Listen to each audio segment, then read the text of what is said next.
Now this is one example which you see. I have to give examples for your brain to grasp this very simple phenomena. Okay, now let us say India. India has islands which are called Andaman Nicobar Islands.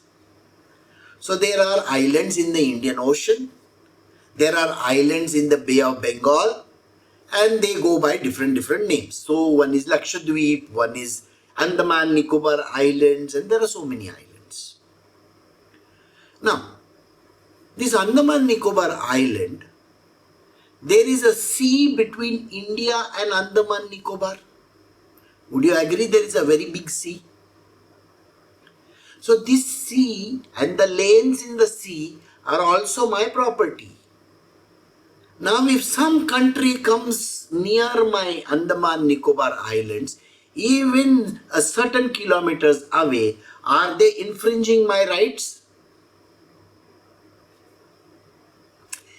It is an understood fact that I exist over there. Even in the territorial rights, I have a certain border where I exist.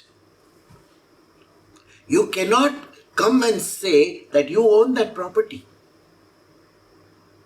Now, I hope these two examples serve the purpose for you to understand that here I am staying in Goloka.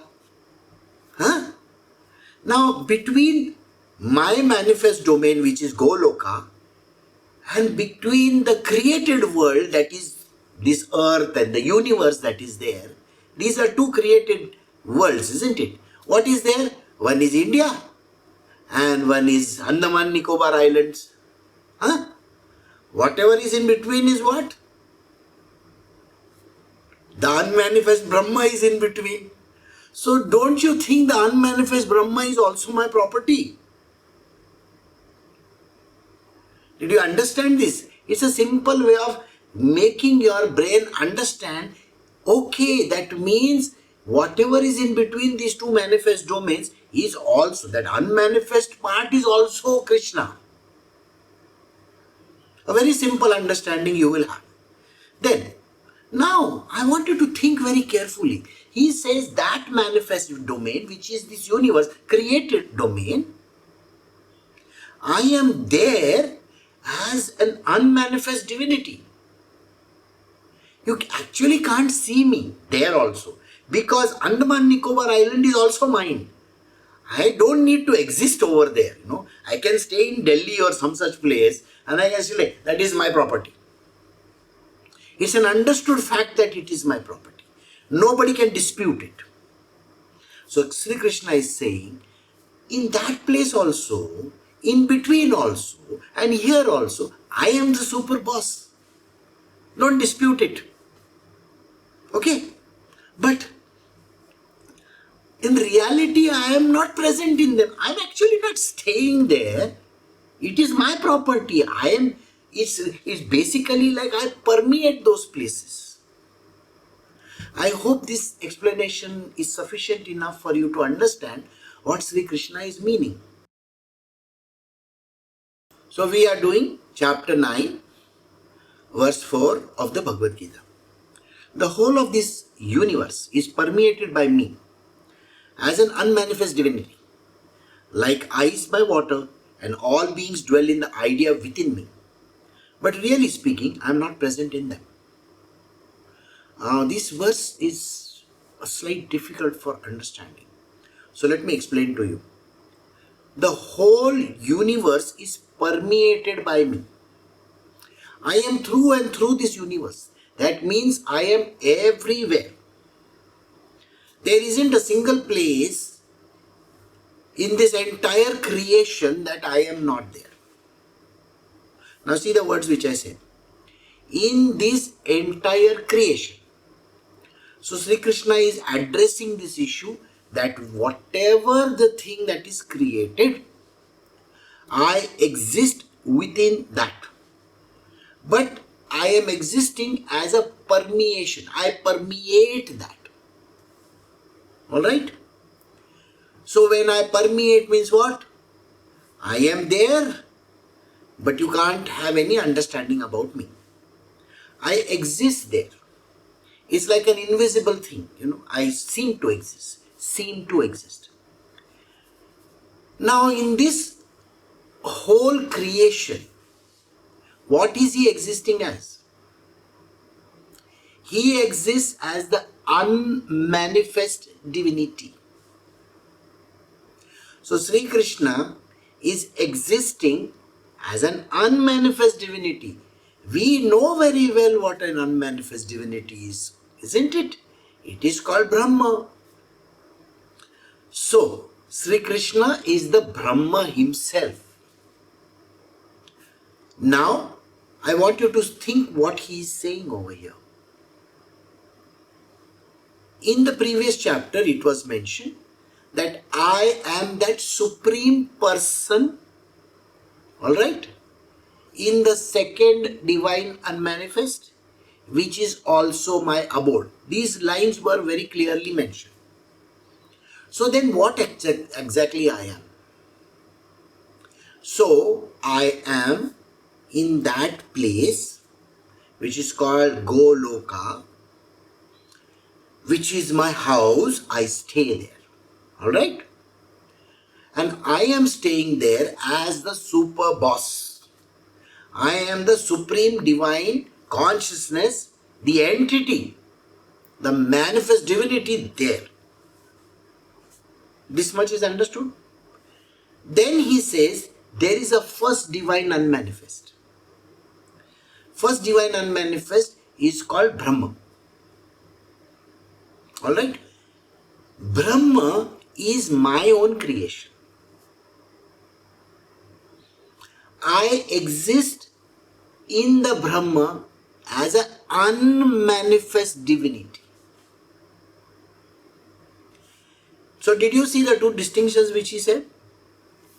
In Goloka, he is a manifest divinity. In the Brahma, he is an unmanifest divinity.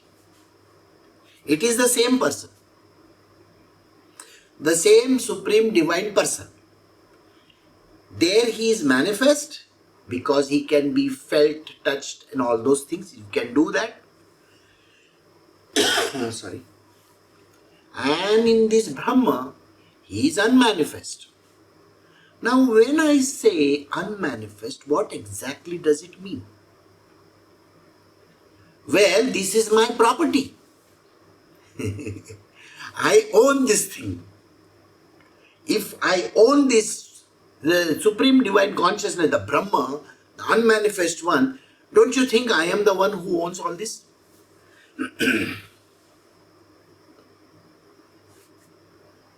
As a simple explanation, let me tell you. Now, if I am the owner of the planet Saturn or of planet Jupiter, now when I own Jupiter, do you think I have territorial rights over Phoebus or Titan? Of course I have. The moons of these planets is my property. Now, if they are also my property, do I need to be staying over there? I don't need to. Now think about it. It is not just that I own Titan, but even what is in between I own. Alright? What is in between there?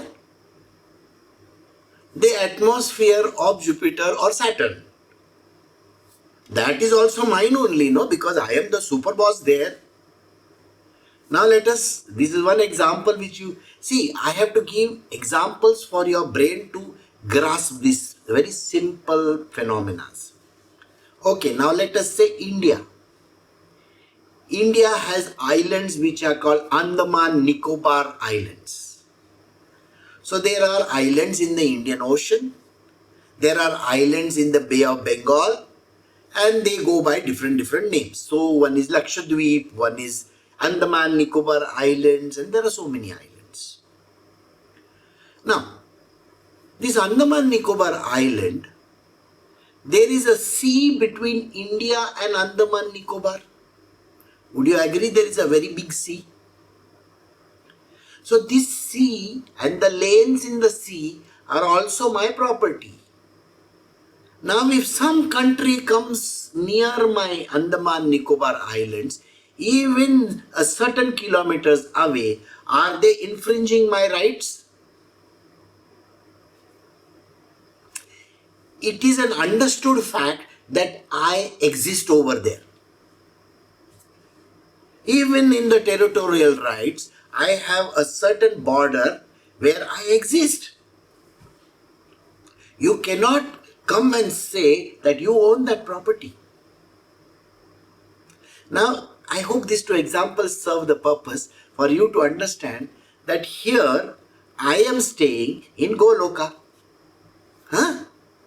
Now, between my manifest domain, which is Goloka, and between the created world, that is this earth and the universe that is there, these are two created worlds, isn't it? What is there? One is India and one is Andaman Nicobar Islands.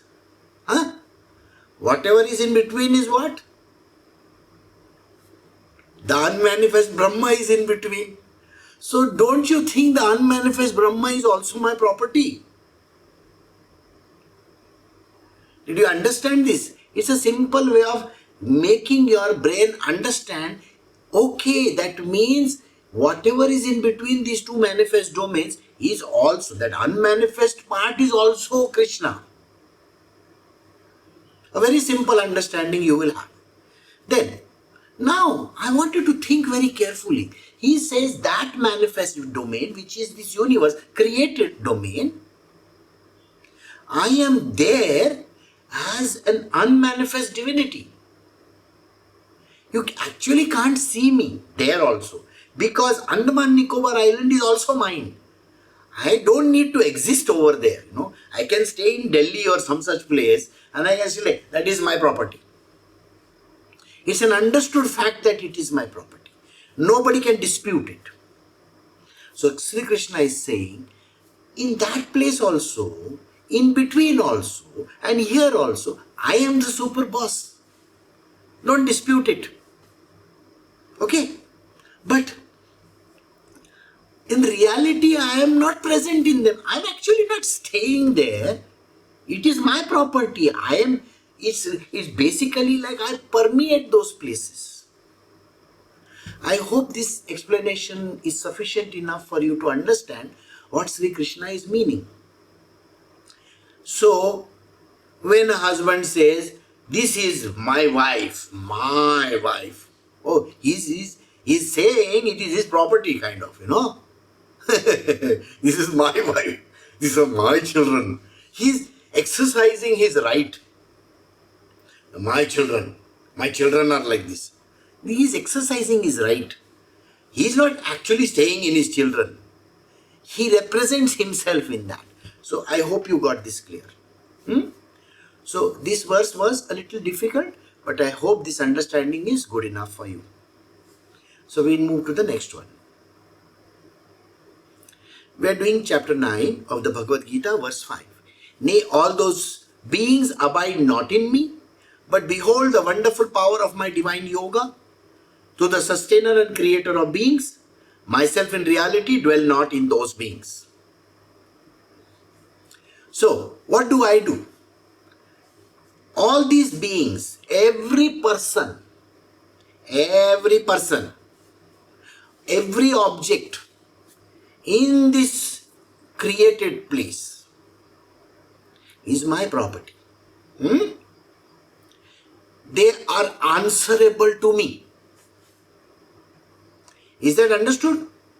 So, if there are people in Andaman Nicobar Island, they know very well I am the boss. I am the boss. And I am the boss as represented by what? Maybe there is a governor over there. Maybe there is a commissioner over there. That fellow is my representation. Likewise, in this created universe, that is, this earth also is a created universe.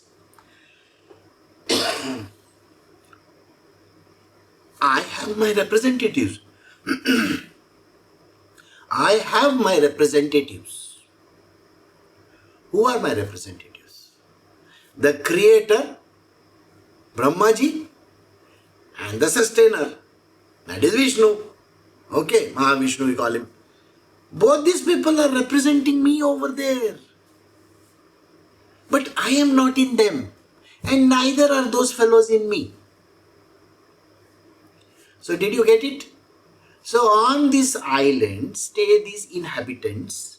These inhabitants have somebody who rules them. Whoever rules them is my representative. He has a certain job to do. Whatever job that the person has to do, the Brahmaji's job is to create, Vishnu's job is to sustain. All these jobs have been given to these people. Now whatever that they are doing over there is under my control only, isn't it? But you cannot say I am in them or they are in me. No, they stay in that island.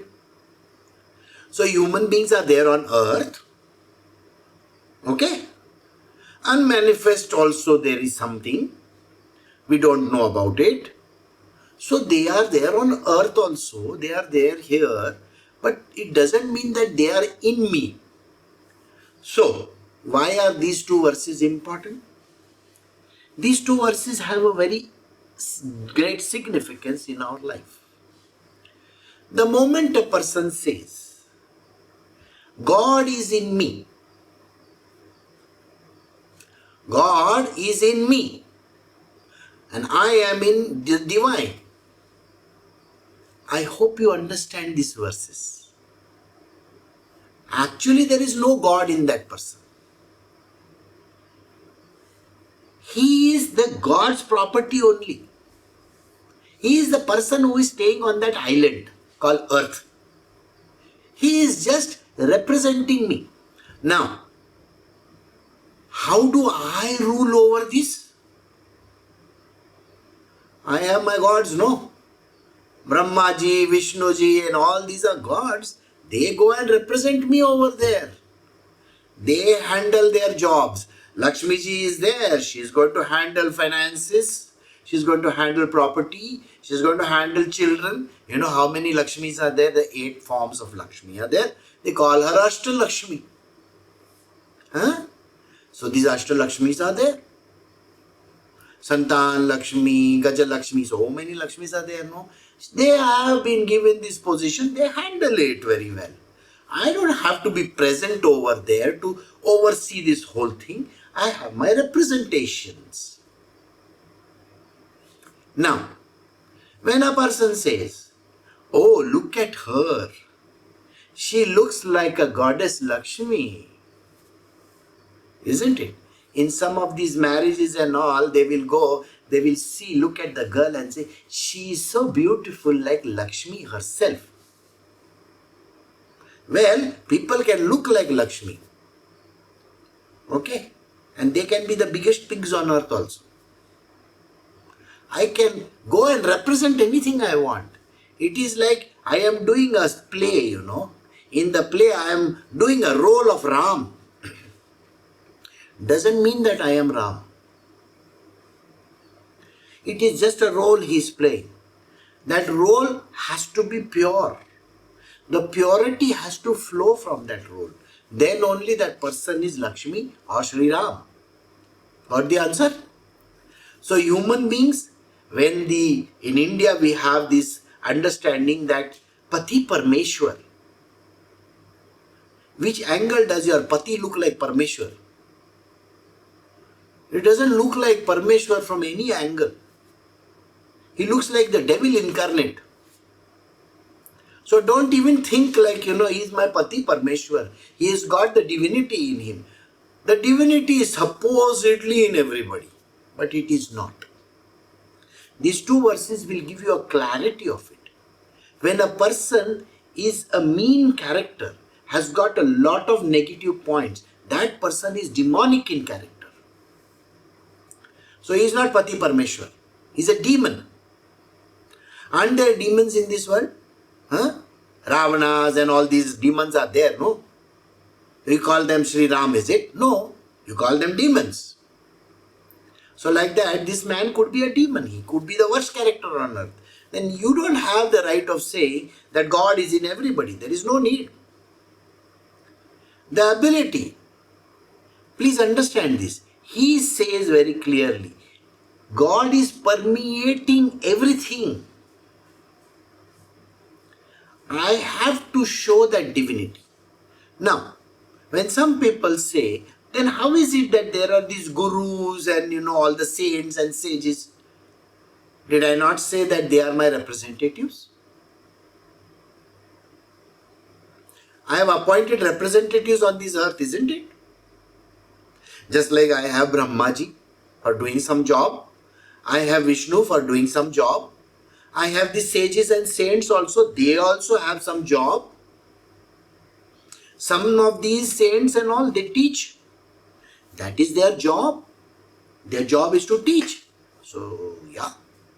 They can talk about me. Who says they cannot? So, it doesn't mean that everybody has the divinity in them. They have the choice to become divine. I hope you understood this much. So, let us move to the next verse then.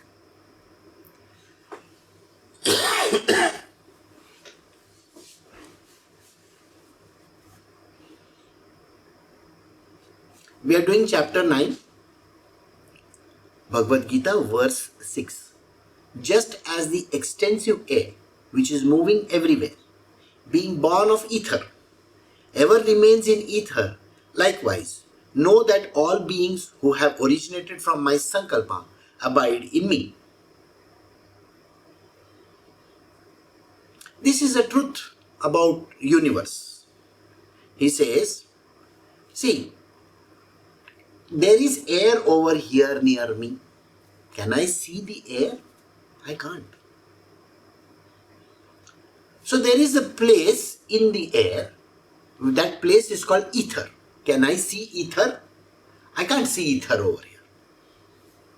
So it is literally like a non-existing thing. Some books call ether by the name space. So let us call it ether only. Let us not confuse ourselves by calling it space. So there is space here and there is ether here. Okay. Now in this space over here, there is air which I am breathing in and out. I am alive because of the air, isn't it? But do I understand this too? I don't. I don't know what is ether. I don't know what is ether and I don't know what is air because I can't see air. It is when somebody brings a cylinder of oxygen or nitrogen and when the air is cooled down further, it becomes liquid. Gas becomes liquid. That time I can see, oh, this is liquid nitrogen, this is liquid oxygen, this is liquid hydrogen. I can say, no, there is liquid there. But I have to condense it further, right? So, but it's an understood fact that there is air over here and there is this space also over here which we are calling ether. So, Sri Krishna is explaining this. How is he permeating and what is he doing? That's what he is explaining. He says everything is in the ether, ever remains in ether. It stays there only. Know that all beings who have originated from my sankalpa abide in me. So everything in this world is a part of my sankalpa. I just thought about it. I said, okay, let there be light. That's what is written in the Bible also, isn't it? Let there be light. So there is light. Does he require some special powers to have, oh, come on, I'm going to show this? No, he doesn't have to do any of those things. He just has to not even think. A sankalpa is made, okay, like this. And it appears. So human beings are there on this earth. They appeared by means of sankalpa only. So everything that is there in this creation is just a thought process of mine. I'm just dreaming it up. As Mahavishnu, as Narayana form, remember, I was sleeping like this. When I'm sleeping like this, in my dream, I create these dream worlds of mine. It's a dream of mine. Why should I bother about it? It's not important. So Sri Krishna is explaining that these kind of worlds happen about. So he says, everything has originated from my sankalpa alone. So you think that Brahma has not come because of my sankalpa? It's my sankalpa. I just think about it and it appears. You think all these forms that are there like Narayana and Mahavishnu and Brahmaji and Shiva and Lakshmi, Saraswati, Parvati, Ganesha, Kartikeya Swami, everybody is a part of my sankalpa only. I am the one who creates all these things. They appear in my dream world and they come about. That's it. So they all abide in me. So the manifest domain, which is the earth, this universe, is abiding in me. I am just a dreamer over there. I just dream about it. I live in Yoga Nidra. Okay? So in Yoga Nidra, I am just dreaming about it and it happens. Alright?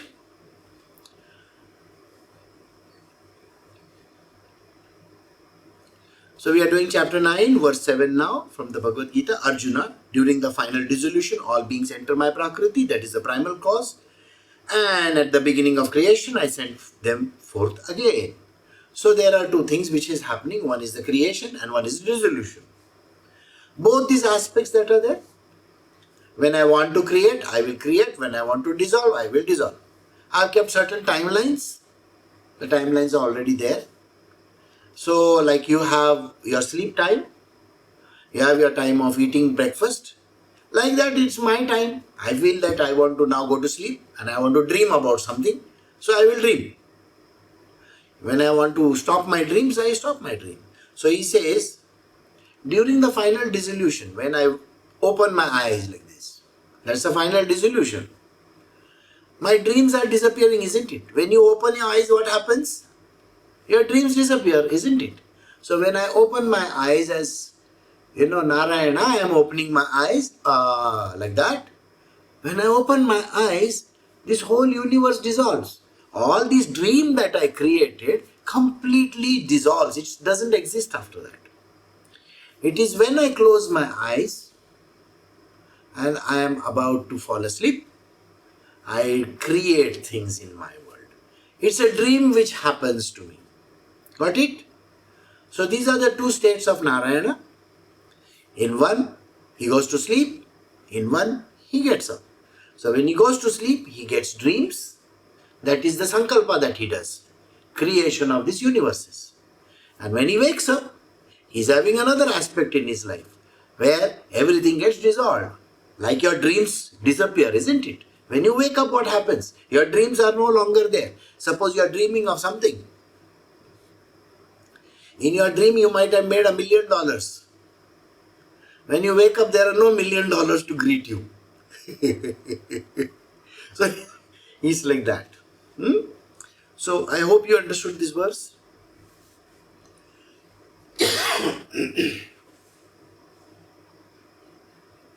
We have time for one more. Let us see.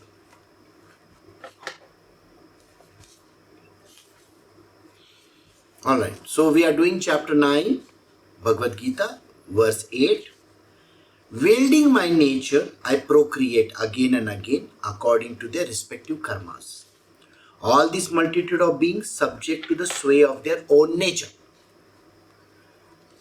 This is an important line. Sri Krishna is saying something very, very unique over here.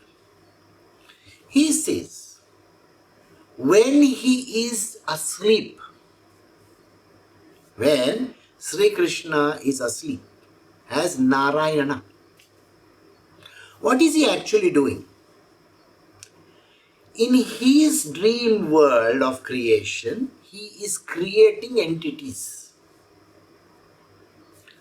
Now, each entity is designed in a manner, in a specific way. As an example, I will tell you.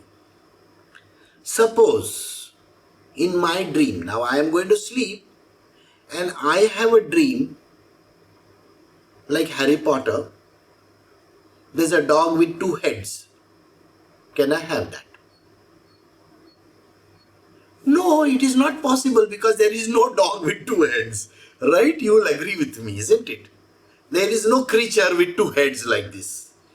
There is a dog with a normal head. Now he can be any breed.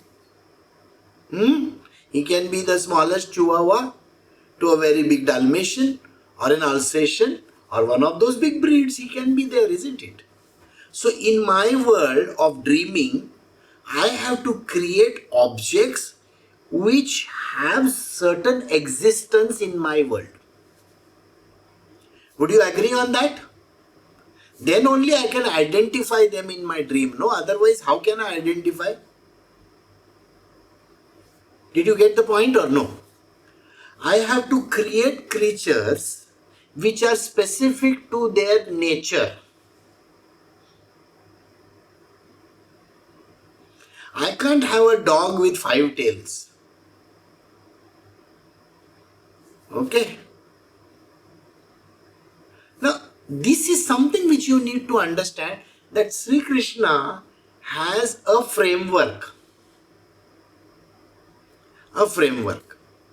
On that framework, the whole thing is written as a code. Everything is coded over there. Do you understand what I am talking? The code says that there is a dog with 1 tail. So you can't have a dog with 5 tails. Got the answer? You have to know this much. So then what does he do? What is this framework? Well, the framework is very, very simple. The creature that is there. Suppose the dog is a creature in my dream. Alright? In my yesterday's dream, he was a ferocious dog. And he bit someone. Yesterday also he was in my dream, correct? So in yesterday's dream, he was a ferocious dog and he bit some person. Now today I am again gone to sleep and I am continuing my dream. So today the dog is going to appear or no? Yes, suppose he appears. Don't you think he is going to be ferocious also? Because the same breed is same, everything is same. Now let me apply this example to you in your own life. Suppose you have lost your grandfather.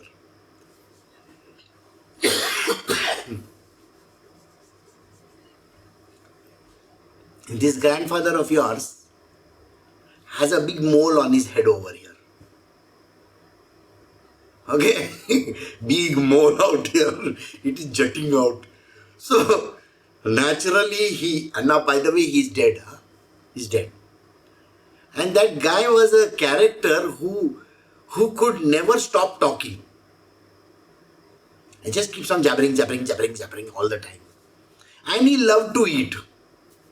Suppose these are his 2 characteristics and the big mole. Can you identify that person in the dream? Because he's now dead. So he appears in your dream. Can you identify that this is your grandfather? Yes. And in your dream also, don't you think he's going to get jabber away to glory? All the time. And then he'll ask you, is there anything to eat? In your dream also he is having that nature. So did you understand this? So any person that you might have lost and that person appears in a dream, they carry their nature with them. Now I want you to apply this example in the material world. Sri Krishna is creating entities in his sankalpa. Now what are these magnitude of beings? So many beings are converted there. They are coming to life. I procreate again and again according to their respective karma.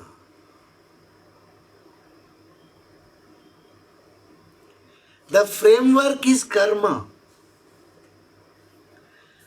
So all these beings that I am creating are having their own karma. That is why they are getting created.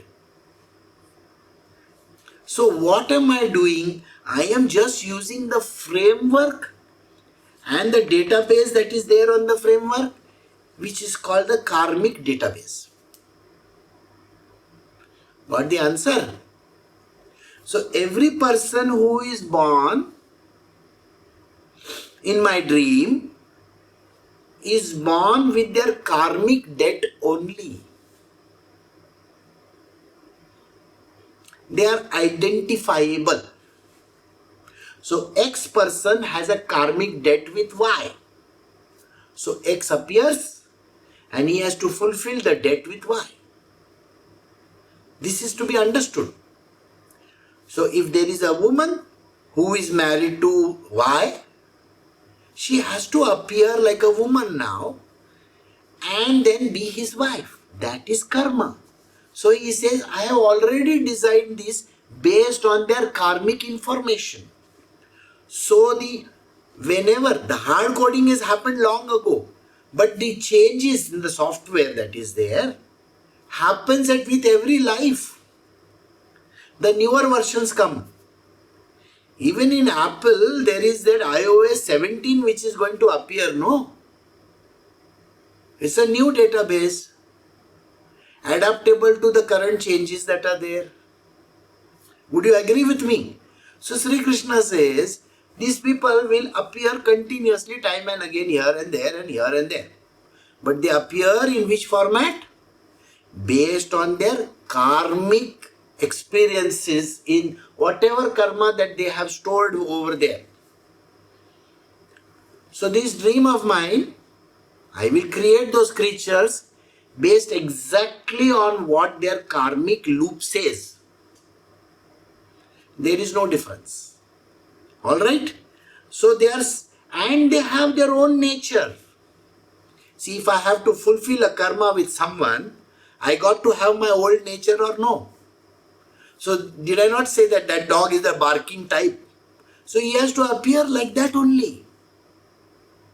That is why you have met people who bark at each other. Right? You have some people in your life also, they can't talk straight. When they open their mouth only, they are barking all the time. This is how people are. Their nature and their karma are package deal for them only. This is how they appear.